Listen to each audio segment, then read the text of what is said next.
سیدنا حضرت ابو بکر صدیق رضی اللہ عنہ کا زمانہ خلافت ہے۔ ایک عجیب واقعہ، حضرت عمر رضی اللہ عنہ حضرت ابو بکر صدیق رضی اللہ عنہ سے ملنے کے لیے آتے ہیں۔ حضرت عمر رضی اللہ عنہ نے ایک کاغذ دیکھا، اس پر لوگوں کے نام لکھے ہوئے تھے جو زیادہ بوڑھے ہو گئے تھے یا معذور تھے، ان کو خدمت کی ضرورت تھی۔ جن لوگوں نے خدمت کی ذمہ داری لی ان کا بھی نام لکھا ہوا تھا، ایک بڑھیا کا نام بھی لکھا ہوا تھا، اس کے آگے خدمت کرنے والے کا نام نہیں لکھا ہوا تھا۔ حضرت عمر رضی اللہ عنہ نے اس بڑھیا کا پورا ایڈریس نوٹ کر لیا، گلی مکان سب لکھ لیا، اور حضرت عمر رضی اللہ عنہ نے کہا کہ اس کی خدمت میں کروں گا۔ اس بڑھیا کی خدمت کیا تھی؟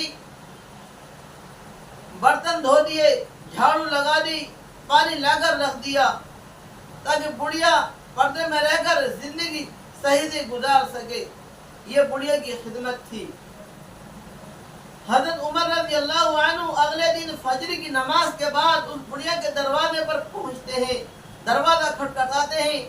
بڑھیا کہتی ہے کون؟ حضرت عمر رضی اللہ عنہ نے کہا کہ میں خدمت کے لیے آیا ہوں۔ بڑھیا کہتی ہے کہ خدمت کرنے والا آیا تھا اور خدمت کر کے چلا گیا۔ حضرت عمر رضی اللہ عنہ واپس چلے جاتے ہیں۔ اگلے دن تہجد کے وقت آتے ہیں اور بڑھیا کا دروازہ کھٹکھٹاتے ہیں۔ بڑھیا کہتی ہے کون؟ حضرت عمر رضی اللہ عنہ کہتے ہیں کہ خدمت کرنے کے لیے آیا ہوں۔ تو کہتی ہے کہ خدمت کرنے والا آیا تھا یا خدمت کر کے چلا گیا۔ حضرت عمر رضی اللہ عنہ نے پوچھا، اے اماں، کہ جو خدمت کرنے آتا ہے وہ کون ہے؟ اس بڑھیا نے کہا کہ خدمت کرنے والا جب آتا ہے تو وہ یہ کہتا ہے کہ پردے میں ہو جائیے، میں پردے میں ہو جاتی ہوں، نہیں تو اس نے اپنے نام بتایا اور نہ میں نے اس کا نام پوچھا۔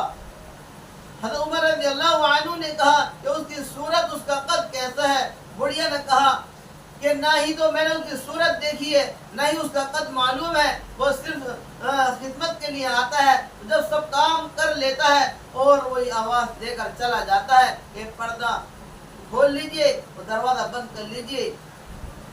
حضرت عمر رضی اللہ عنہ بڑے پریشان، حیران کہ کون ہے کہ اتنا نیک بندہ کہ اس نے اپنا نام تک بھی نہیں بتایا اور خدمت کرنے آتا ہے، خدمت کر کے چلا جاتا ہے۔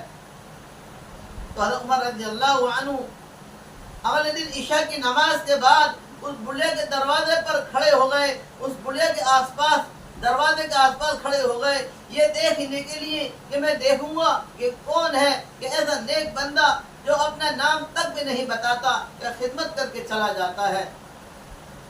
تو حضرت عمر رضی اللہ عنہ اس بڑھیا کے دروازے کے آس پاس کھڑے ہو گئے۔ جب رات کا اندھیرا ہو گیا، بالکل اندھیرا چھا گیا کہ ہاتھ پیر بھی نہیں دیکھ رہے ہیں، اتنا اندھیرا ہو گیا، تو ایک آدمی آتا ہے اور بڑھیا کے دروازے کے جب قریب آتا ہے تو حضرت عمر رضی اللہ عنہ فوراً اس آدمی کے پاس پہنچے اور پوچھا کون؟ کہا میں ابو بکر صدیق ہوں۔ جب نام لیا ابو بکر صدیق رضی اللہ عنہ نے تو حضرت عمر رضی اللہ عنہ چوک گئے، اے امیر المؤمنین، آپ اتنی رات میں اور اس بڑے خدمت کے لیے آپ آتے ہیں؟ حضرت عمر رضی اللہ عنہ نے جب پیروں پر نظر ڈالی تو ابو بکر صدیق رضی اللہ عنہ کے پیروں میں نہ چپل بھی نہیں تھے، جوتے بھی نہیں تھے، ننگے پیر تھے۔ تو حضرت عمر رضی اللہ عنہ نے پوچھا، اے امیر المؤمنین، آپ کے پاس جوتے ہیں نہیں، یہ آپ پہن کر نہیں آئے؟